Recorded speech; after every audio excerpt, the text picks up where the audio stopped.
D-187일 제52차 최고위원회를 속기하겠습니다. 모두 발언입니다. 송영길 당대표의 발언이 있겠습니다. 국기문란 정치공작 윤석열 게이트 사건이 발생했습니다. 심각한 문제입니다. 이 위태위태하더니 결국 이런 문제가 이제 드러나게 됐습니다. 검찰이라는 것은 우리 사회에 어떤 사건이 발생해서 도저히 통제할 수 없는 무슨 이 심각한 범죄 혐의가 발생했을 경우에 최후의 수단으로 사회 질서를 유지하는 것이 바로 형법입니다. 자체의 도덕과 자체 규약, 규칙으로 다 우리 대한민국 사회는 운영됩니다. 이 독재 국가가 아니고 이런 전체주의 국가가 아닌 이상 각 단체의 자기 규율에 의해서 사회가 움직여지는데 뭔가 이것으로 통제할 수 없는 일탈 행위가 발생이 되고 그리 객관화됐을 때 최후의 수단으로 법이, 형법이 적용되는 것이고 이것을 적용하는 기관이 검찰입니다. 근데 검찰이 수사 대상을 임의로 선정해서 자기들이 수사를 하는 명분을 만들기 위해서 고발을 해라고 종용해서 고발장을 접수받아서 수사를 한다. 이건 완전히 검찰권의 남용이고 문제인데 백벌을 양보해서 무슨 사회 중대 범죄나 조직폭력을 단속하기 위해서 이런 얘기를 했다면 그나마 이해할 면도 있을진데 이번 이 사건은 4월 3일 대한민국 총선을 바로 직전에 앞둔 시점에서 이 담당한 이 사람이 손준성 대검수사정보정책관이 우병우 씨가 전직 근무했던 범정기획관의 후신 그 자리입니다. 이 자리는 검찰총장의 눈과 귀, 오른팔로 불려져 있습니다.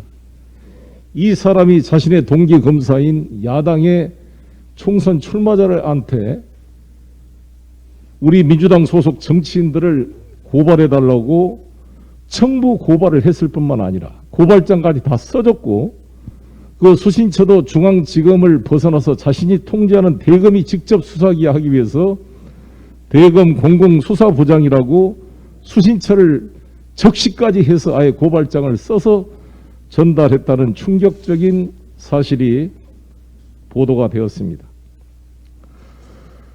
이 손준성이라는 사람은 김경한 법무장관 시절에 같은 고등학교 후배란 이유로 승승장구 출세를 해서 지난번에 윤석열 검찰총장 징계 논란이 됐던 재판부 판사 성향 분석에 직접 개입했던 사람이고 거의 윤석열의 대리인으로 알려져 있습니다. 이것은 누가 보더라도 100% 윤석열의 지시에 이루어진 것으로 추측이 될 수가 있습니다. 이걸 몰랐다면 눈과 귀를 다 닫고 검찰총장직을 수행했다는 말이 될 것입니다. 홍준표 후보의 지적대로 몰랐다는 것이 말이 안 될 뿐만 아니라 몰랐다 할지라도 자신이 박근혜 전 대통령을 구속 기소했던 묵시적 청탁설의 그 적용 대상이 될 것입니다. 정말 기가 막힌 일입니다. 이것은 뭐 거의 최악의 우리나라 검찰 역사상의 사건이 아닌가 싶습니다.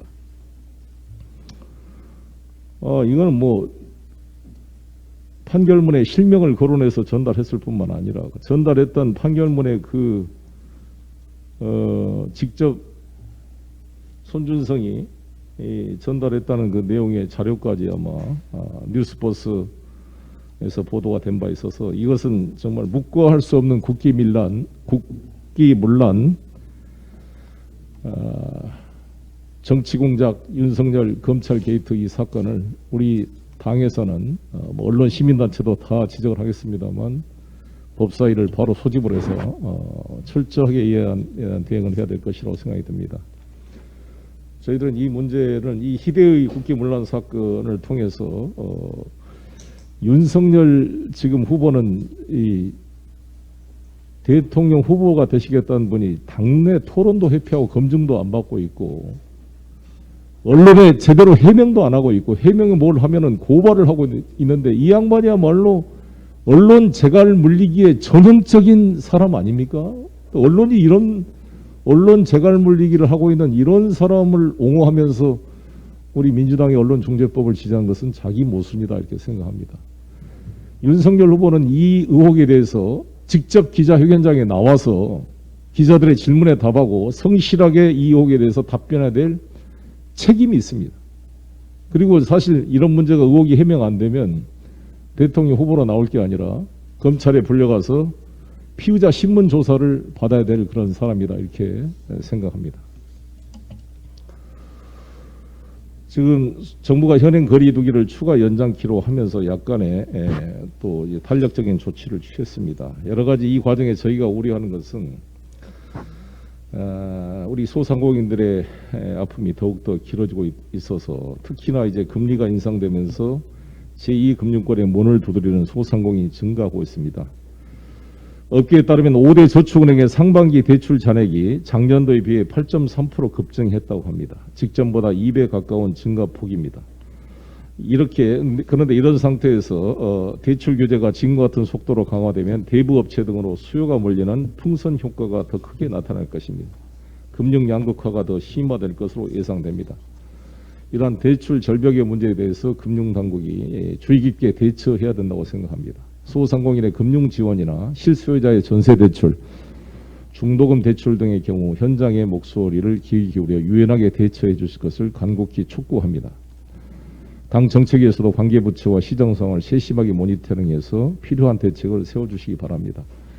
그동안 우리나라 1차 금융기관 은행권이 엄청난 순이익을 달성했습니다. 이 어려운 시기에 우리 소상공인과 실수요자들에 대한 금융 지원에 대해서 탄력적 대응을 해주실 것을 강력히 촉구합니다. 보건의료노조와 현대상선 노사 협상이 타결됐습니다. 극적인 타결입니다. 밤새 같이 마음을 졸였던 우리 당 지도부는 어제 보건의료노조 집행부를 만나 격려를 하고 합의사항이 후속 조치로 이어질 수 있도록 약속을 했습니다. 수출 한국을 이끌고 있는 해운산업 노동자들의 땀과 눈물을 기억하고 있습니다. 한진해운 파산 이후에 다시 우리나라 해운산업을 일으켜 세운 HMM 현대상선 노동자들의 노고에 감사를 드리고 이번에 노사 협상 타결에 대해서도 노조 지도부의 지도력에 경의를 표합니다. 저희들은 이 해운산업이 대한민국의 미래 산업으로 더욱 성장해 갈 수 있도록 저희 민주당은 뒷받침하고 최근에 해운 동맹 관련된 과징금 문제도 잘 해결될 수 있도록 뒷받침해 나가겠습니다. 감사합니다. 다음은 윤호중 원내대표의